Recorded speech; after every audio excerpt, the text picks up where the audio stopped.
आधी रात में उठते थे और उठने के बाद मदीने में सबके मकानों पर जाते थे और अपने कान को मकान से लगा देते थे कि कहीं कोई आदमी मदीने में परेशान तो नहीं है, कोई आदमी मदीने में ऐसा तो नहीं है जो रात भूख के मारे सो गया हो।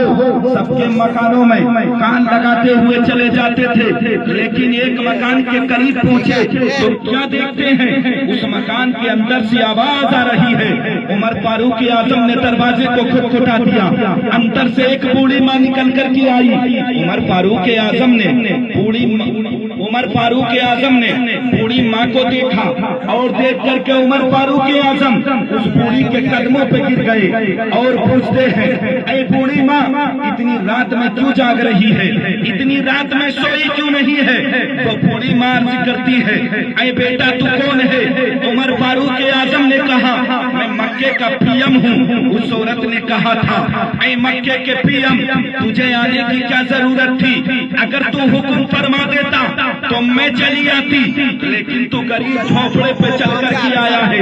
उमर फारूक आजम ने कहा था, ऐ मेरी माँ मैं मक्के का पीएम जरूर हूँ, लेकिन जिस वक्त कुर्सी पर बैठता हूँ उस वक्त मक्के का पीएम हूँ, लेकिन अब मैं तेरे दरबार में आया हूँ तो पीएम बन के नहीं बल्कि तेरा नौकर बन के आया हूँ।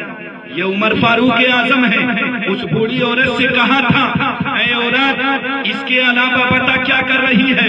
औरत ने कहा, मैं चरखा काट रही थी। कहा क्यों काटती है? उसने कहा, इसको बेचती हूँ, अपने बच्चों के लिए खाना लाती हूँ। उमर फारूक आजम फरमाती है, ऐ औरत इसके अलावा और भी कोई आवाज आ रही थी? औरत ने कहा, मैं मुस्तफा की नात पढ़ रही थी। उमर फारूक आजम फरमाते हैं, ऐ मेरी माँ तू मुझे मुस्तफा की नात सुना दे। तो औरत कहती है, ऐ उमर फारूक आजम तुझे मुस्तफा की नात क्यों सुना दूं?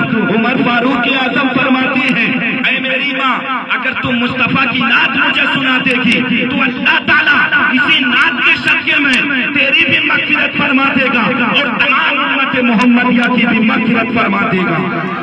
देखिए नाते पाक से क्या मिलता है। तो हजरात नाते पाक को सुन रहे हो तो इस नाते पाक को आसानी के साथ सुनते रहो और बच्चों को दाद देते रहो।